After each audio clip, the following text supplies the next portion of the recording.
I want to invite all of you with me on a mini series on worship. All of the parts are going to be posted at once, and you can see them on the screen now. So, part one, what is worship? A great place in starting with what worship is by saying what worship is not. Worship is not singing, dancing, taking communion, or doing any physical action. And I know you're thinking, Blake, you're crazy. We do all of those things on Sunday and throughout our lives as Christians. And I would say, yes, we do those things, but none of those things in and of themselves are worship. So I want to give my definition of worship, of what I got from the Bible, and then show you the scripture where I got it from, and you can see if you agree. I'm going to give my definition in the form of an equation for pure worship or perfect worship. Perfect worship, perfect meaning without fault, is equal to perfect knowledge of God plus perfect love of God. Perfect knowledge of God plus perfect love of God.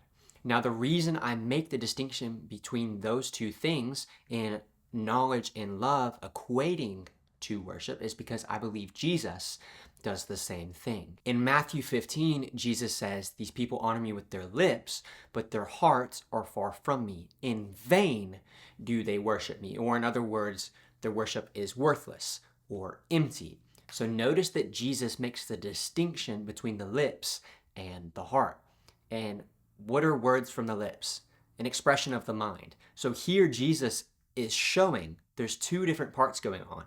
There's the mind and the heart.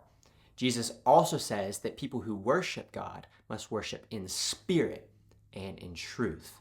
And that is where I got my definition of worship. Now, here's the problem. You and I are not perfect. If you noticed in my definition, I said perfect worship is perfect knowledge of God plus perfect love of God. So if you could somehow be divine and you could have a perfect knowledge of God, of every aspect and molecule of his character, and then love every part of him, that would be perfect worship. But you and I are not perfect.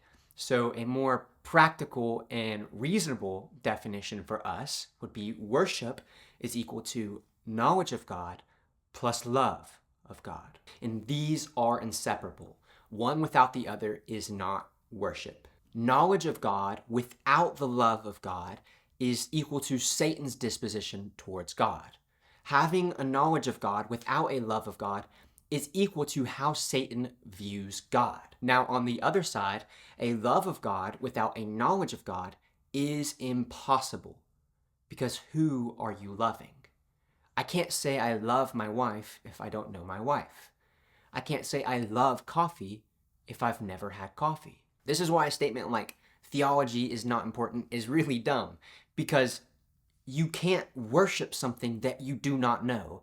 Or as Paul says, how can they believe in someone whom they have never heard? So practically, worship is knowing Jesus and loving Jesus. So no, singing worship songs, taking communion, preaching, flying a flag, dancing, none of these things are worship because they can all be done without the heart. They can all be done in vain, meaning that those items are not worship in and of themselves, but those things become worship when we express worthiness to God through them. They are mere vehicles to express worship, worthiness to God. So worship is the knowledge of God and the love of God. And when these things are in congruence, when they agree, that is worship. So why worship God? Part 2 is posted now.